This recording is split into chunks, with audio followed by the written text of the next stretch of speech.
Hello ನಮಸ್ತೆ. ಇವತ್ತಿನ video ತೀಯಲ್. ಬನ್ನಿ ಕೇರಳ ತೀಯಲ್ ಹೇಗೆ ಮಾಡೋದು ಅಂತ ನೋಡೋಣ. ಪೊಟೆಟೊ, ಈರುಳ್ಳಿ, ನುಗ್ಗೆಕಾಯಿ, ಟೊಮೆಟೊ ಇಷ್ಟು ಹಾಕ್ಕೊಂಡು ಮಾಡಿರುವಂಥ ಕರಿ ಇದು.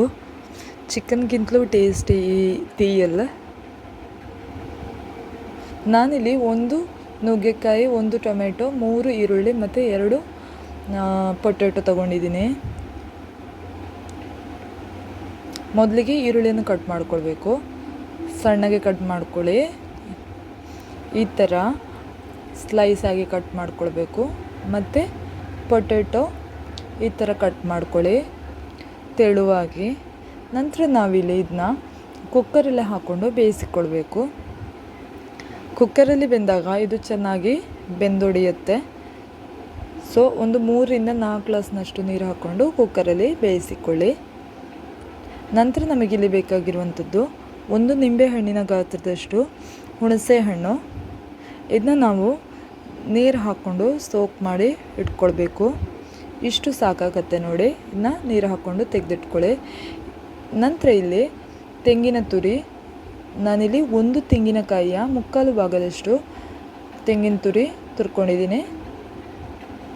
ಇದನ್ನ ನಾವಿಲ್ಲಿ ಒಂದು ಬಾಣಲೆ ಇಟ್ಟು, ಬಾಣಲೆ ಬಿಸಿಯಾದಾಗ ತೆಂಗಿನ ಎಣ್ಣೆ ಹಾಕ್ಕೊಂಡು ತೆಂಗಿನ ತುರಿಯನ್ನು ಹಾಕ್ಕೊಂಡು ಈ ಥರ ಫ್ರೈ ಮಾಡಿಕೊಳ್ಬೇಕು. ಇದು brown shade, dark brown shade ಬರೋವರೆಗೆ ನಾವು ಈ ಥರ ಫ್ರೈ ಮಾಡಿಕೊಳ್ಬೇಕು. ನಾವು ತೆಂಗಿನ ತುರಿಯನ್ನು ಫ್ರೈ ಮಾಡ್ಕೊಳ್ಬೇಕಿದ್ರೆ ಗ್ಯಾಸ್ ಸ್ಟವನ್ನು ಲೋ ಫ್ಲೇಮಲ್ಲಿ ಇಟ್ಕೊಳ್ಬೇಕು.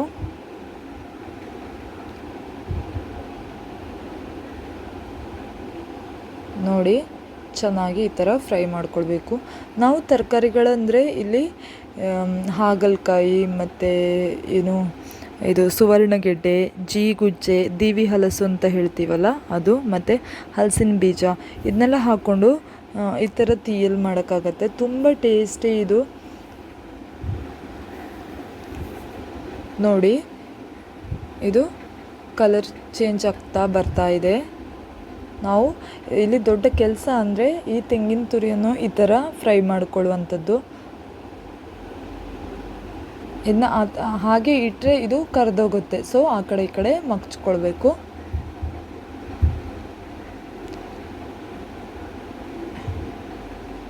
ಇದರ ಕಲರ್ ಒಂಚೂರು ಚೇಂಜ್ ಆದಾಗ ನಾವಿಲ್ಲಿ ಒಂದು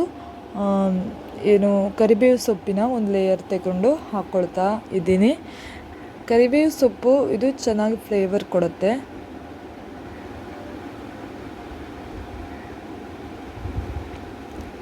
ನೋಡಿ, ಇವಾಗ ನಾನು ಇದಕ್ಕೆ ಕರಿಬೇವು ಸೊಪ್ಪನ್ನು ಹಾಕ್ಕೊಳ್ತಾ ಇದ್ದೀನಿ.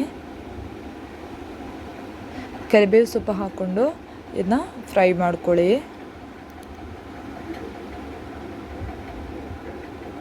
ಚೆನ್ನಾಗಿ ಫ್ರೈ ಮಾಡ್ಕೊಳ್ಳಿ.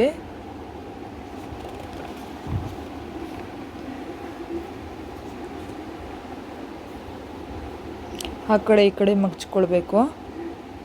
ಯಾವಾಗ ಇದೊಂದು 80%, 75 to 80% ಇದು ಫ್ರೈ ಆಗಿದೆ ಅಂತ ಅನಿಸುತ್ತೆ. ಆವಾಗ ನಾವು ಇದಕ್ಕೆ ಮಸಾಲ ಹುಡಿಗಳನ್ನು ಹಾಕ್ಕೊಳ್ಬೇಕು. ನೋಡಿಲ್ಲಿ ಒಂದು 60%ನಷ್ಟು ಇದು ಫ್ರೈ ಆಗ್ತಾ ಬಂದಿದೆ.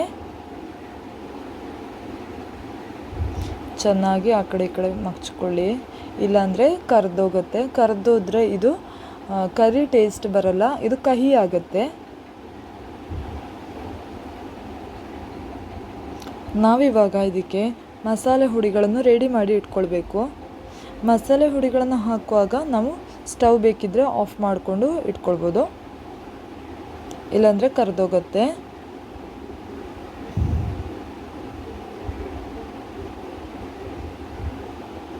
ನೋಡಿ, ಇಲ್ಲಿ ಫ್ರೈ ಆಗ್ತಾ ಬಂದಿದೆ.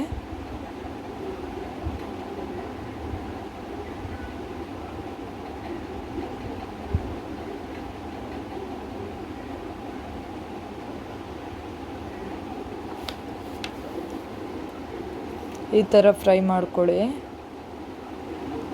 ಆಲ್ಮೋಸ್ಟ್ ಇದು ಕೆಂಪಾಗ್ತಾ ಬಂದಿದೆ, ಕರಿಬಾರ್ದು.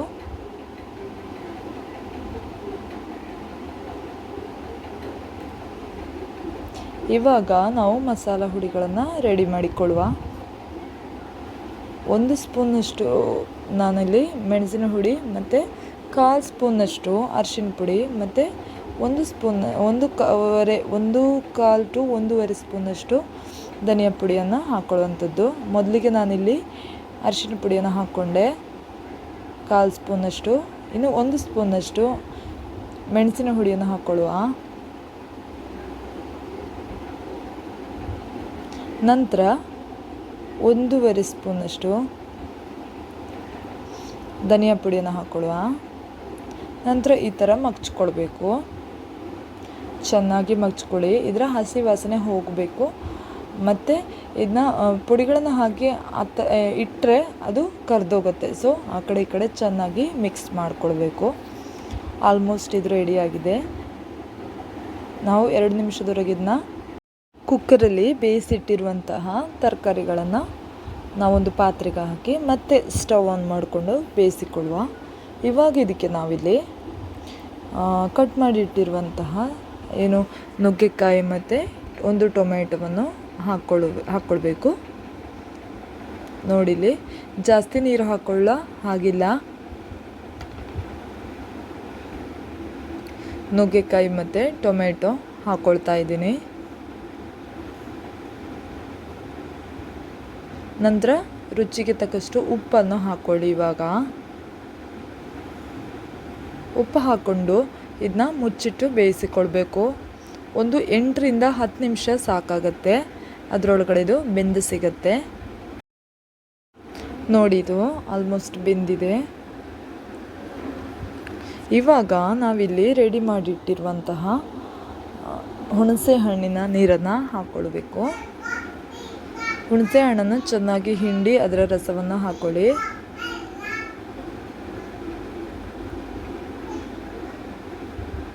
ಹುಣಸೆ ಹಣ್ಣು ಜಾಸ್ತಿ ಆಗಿದೆ ಅಂತ ಅಂದ್ಕೊಳ್ಬೋದು. ಇಲ್ಲ, ತುಂಬ ಟೇಸ್ಟ್ ಬರುತ್ತೆ ಇದು.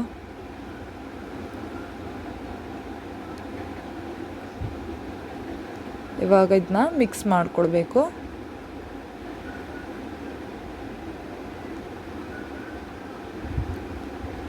ಇವಾಗ ನಾವು ರೆಡಿ ಮಾಡಿ ಇಟ್ಟಿರುವಂತಹ ತೆಂಗಿನ ತುರಿ ಫ್ರೈ ಮಾಡಿ ಇಟ್ಟಿರುವಂಥದ್ದು ಇದನ್ನ ನಾವು ಮಿಕ್ಸಿ ಜಾರಿಗೆ ಹಾಕಿ ಇದನ್ನ ಚೆನ್ನಾಗಿ ರುಬ್ಕೊಳ್ಬೇಕು.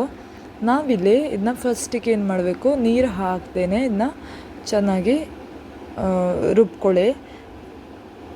ಆನಂತರ ನಾವು ಇದಕ್ಕೆ ನೀರು ಹಾಕ್ಕೊಳ್ಬೇಕು. ಆವಾಗ ಇದು ಚೆನ್ನಾಗಿ ಪೇಸ್ಟ್ ಥರ ಬರುತ್ತೆ.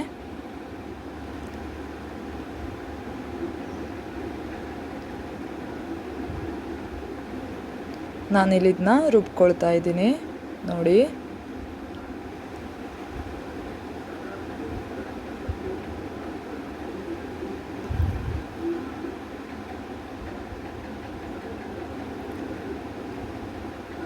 ತುಂಬ ನೀರು ಹಾಕೋ ಹಾಗಿಲ್ಲ.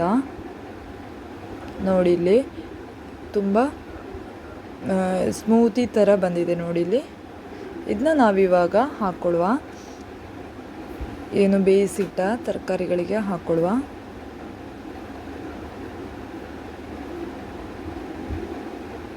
ನೋಡಿ, ನೀರು ಹಾಕ್ಕೊಳ್ಳಿಕ್ಕೆ ಹೋಗಬೇಡಿ, ಜಾಸ್ತಿ ನೀರು ಹಾಕೋ ಆಗಿಲ್ಲ.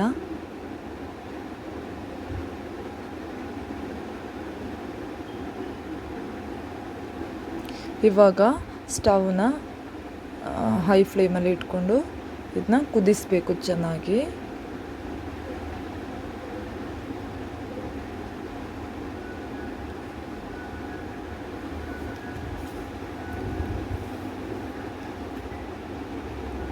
ಐದರಿಂದ 10 ನಿಮಿಷದವರೆಗೆ ನಾವು ಇದನ್ನ ಕುದಿಸಬೇಕಾಗತ್ತೆ. ಇದು ತೀರಾ ಕಮ್ಮಿನೂ ಅಲ್ಲ, ಅಂದರೆ ಸಾಧಾರಣ ದಪ್ಪಗಿರಬೇಕು. ಇದು ತುಂಬ ಗಟ್ಟಿ ಆಗಬಾರ್ದು, ತುಂಬ ನೀರು ಆಗಬಾರ್ದು, ಮೀಡಿಯಮ್ ಇದರಲ್ಲಿ ಇರಬೇಕು. ಇವಾಗ ನಾವು ಇದನ್ನ ಉಪ್ಪೆಲ್ಲ ನೋಡ್ಕೊಳ್ಳಿ, ಉಪ್ಪು ಹುಳಿ ಎಲ್ಲ ಸರಿ ಇದೆಯಾ ಅಂತ.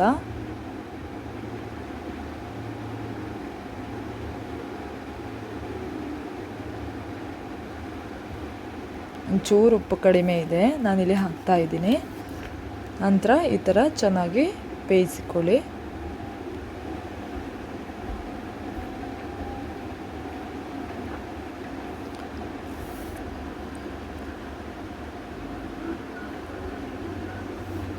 ಇದಿವಾಗ 10 ನಿಮಿಷದವರೆಗೆ ಆಗಿದೆ. ನಾವು ಸ್ಟವ್ನ ಆಫ್ ಮಾಡ್ಕೊಳ್ಬೋದು. ಅಂದರೆ ನೀರು ಒಂಚೂರು ಜಾಸ್ತಿ ಇದ್ದರೆ ಇನ್ನು ಈ ಥರ ಕುದಿಸಿದರೆ ನೀರು ಕರೆಕ್ಟಾಗಿ ಅದು ಆರಿಕೊಂಡು ದಪ್ಪಗಾಗುತ್ತೆ. ತುಂಬ ದಪ್ಪಗೇನೂ ಆಗಬಾರ್ದು. ನೋಡಿ ಇಲ್ಲಿ ಇದರ ಕಲರ್ ಚೇಂಜ್ ಆಗ್ತಾ ಇದೆ.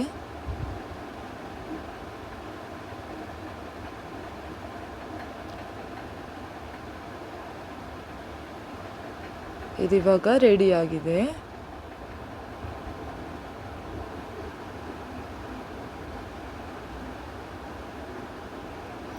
ನಾನು ಇದನ್ನ ಆಫ್ ಮಾಡ್ಕೊಳ್ತಾ ಇದ್ದೀನಿ. ಇವಾಗ ನಾವಿದಕ್ಕೆ ಒಗ್ಗರಣೆಗೆ ರೆಡಿ ಮಾಡಿಕೊಳ್ಬೇಕು. ತೆಂಗಿನ ಎಣ್ಣೆ ಬಿಸಿ ಆದಾಗ ಸಾಸಿವೆ ಹಾಕ್ಕೊಳ್ಬೇಕು.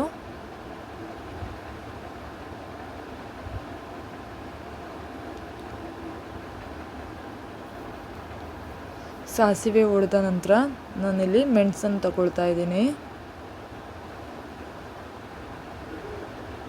ಕೆಂಪು ಮೆಣಸು, ಕಾಶ್ಮೀರಿ ಚಿಲ್ಲಿ ಅಲ್ಲ ಇದು. 3 ಮೆಣಸು ತಗೊಂಡಿದ್ದೀನಿ. ಅದನ್ನ ಈ ಥರ ಕಟ್ ಮಾಡಿಕೊಂಡು ಇದು ಆಗೋವರೆಗೆ ಇದನ್ನ ಬಿಸಿ ಮಾಡಿ. ಇವಾಗ ಇದಕ್ಕೆ ನಾವು ಕರಿಬೇವು ಸೊಪ್ಪನ್ನು ಹಾಕ್ಕೊಳ್ಬೇಕು. ಒಗ್ಗರಣೆ ರೆಡಿಯಾಗಿದೆ. ನಾವಿಲ್ಲಿ ಕರಿಗೆ ಮಿಕ್ಸ್ ಮಾಡ್ಕೊಳ್ಬೋದು. ನೋಡಿ ಇಲ್ಲಿ ಹೇಗಿದೆ ಅಂತ. ಈ ತೀಯಲ್ ಅನ್ನೋದು ನೋಡೋದಕ್ಕೆ ಮಾತ್ರ ಅಲ್ಲ, ಅಷ್ಟೇ ಟೇಸ್ಟಿಯಾಗಿರುವಂಥ ಕರಿ. ಟ್ರೈ ಮಾಡೋದಕ್ಕೆ ಮರಿಬೇಡಿ. ವಿಡಿಯೋ ಇಷ್ಟ ಆದರೆ ಲೈಕ್ ಮಾಡಿ, ಶೇರ್ ಮಾಡಿ, ಸಬ್ಸ್ಕ್ರೈಬ್ ಮಾಡದಿದ್ದರೆ ಸಬ್ಸ್ಕ್ರೈಬ್ ಮಾಡಿ. ಇನ್ನೊಂದು ಹೊಸ ವಿಡಿಯೋದೊಂದಿಗೆ ಬರೋವರೆಗೆ ಧನ್ಯವಾದಗಳು.